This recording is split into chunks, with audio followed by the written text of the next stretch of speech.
we could start here. Why now? I think looking back at other years, it was basically never in my mind that I was ever possibly going to retire. It was always, maybe we'll try to go one more, try to, repeat or whatever. And I felt like this year was I was trying to find answers or reasons why to come back instead of knowing that I was just going to come back. And I think that was the biggest difference. Um, coaching your kids games and be like, I think that this is kind of maybe where my direction is going to be headed for future in the game.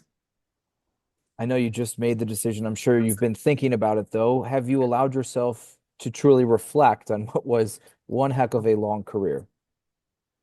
It's tough. I've been even now just trying to stay away from social media. You're getting flooded with messages, texts, and it's that means a lot because when you've been a part of the game, you've been in so many people's lives. So many people have meant so much to me, and I think I'll be lost. I'll be probably going through and taking it in a little bit more because right now it's seems a little surreal. And you've been playing the game for in the pro ranks for 20 years um, and then playing minor, all that stuff. It's been the biggest constant in my life, and it's going to be different to think about not being a lacrosse player.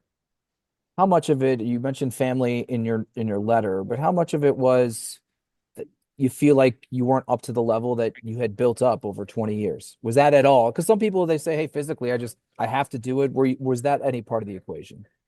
I think physically, I still feel relatively okay. It's thankful for throughout the course of my career, I stayed away from a lot of major injuries, but ultimately, it's challenging. Mentally, the goaltender in general is a mental dominating kind of type of position, and you can't get away from the game. Is what I felt like for the last 20 years is yeah, you eat, sleep, and think about lacrosse. And sometimes when you don't play well, it does weigh heavily on your shoulders, and then you try to do and balance, your regular life. My 9 to 5 job as a teacher, and then ultimately, as a family, as a father and a husband, it's challenging when you're constantly thinking about lacrosse. You almost feel like you're not giving your all to your family and the other parts of your life. And I think that's been the toughest part to juggle for myself.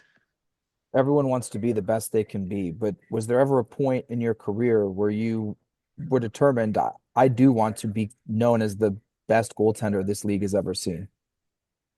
I don't know if it necessarily was that because the way that I approached the game, I never thought that that's how um, I was viewed, or I don't think I was a very confident goaltender myself, and I think ultimately I was very competitive. From the young ages, growing up with older brothers, you just want to compete, and I think that's kind of been my focus is on winning and getting your team or to be in a position to win in the end. And fortunately for myself, I felt like I was always surrounded by good teammates, coaches, and we had chances to win. And I think that's kind of been my motivation, throughout the course of my career. So many accolades and accomplishments and records. Is there any one or two of them that kind of stands out above the rest?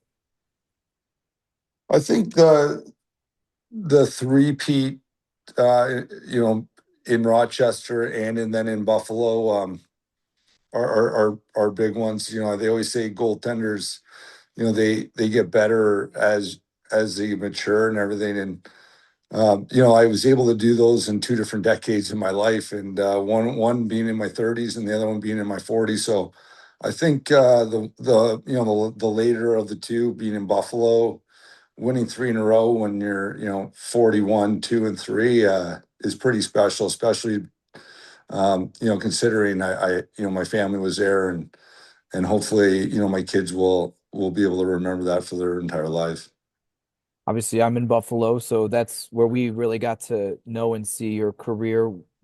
How would you kind of summarize your time in Buffalo, especially with it being the back end of your career? It's I feel like I've been there for longer than the 8 years or whatever since I've signed there, and I think it's just because it's always felt like home. I felt very comfortable in Buffalo's, once I got there because, it was 30 minutes from my house. It was the place I grew up going to games and, um, to be able to play in Banditland is second to none. And I feel like basically, even though I signed as, I think I was 36 or 37, um, it, Buffalo, the team, the players there, the atmosphere, it was almost like a little bit of a fountain of youth for me. It didn't seem like I was as old as I was when I signed, and it still feels like I'm not as old as I am right now when I'm retiring. I think that's because of the atmosphere that's in the locker room, that's in the arena, that's in the media. All those different things has allowed me to feel younger, and I think ultimately to play this deep into my career. I know it's early. You mentioned in your letter that the focus is your kids and giving the game back to not just them, but the youth.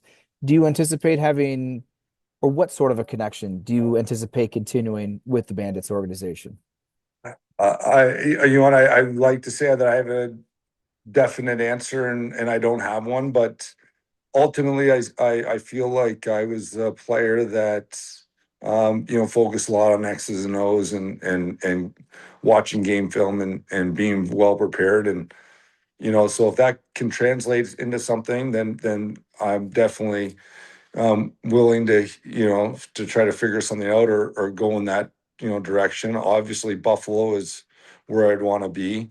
Um, but I want to be. I think I want to be involved. I know that my wife knows that I'm not a person that just sits around on the couch and does nothing. So I think she expects that I'll be involved, whether it's this year or 5 years down the road. I think she full on expects me to be doing something in lacrosse. All right. Well, congratulations on a great career. It was a pleasure of mine to be a part of it in the back end here. And thank you so much for taking the time. I appreciate it. No problem. Thank you for everything. Hey, Appreciate all, thanks. all, all the support. Enjoy retirement. Thank you. All right, Thank you. man. Have a good Okay. one.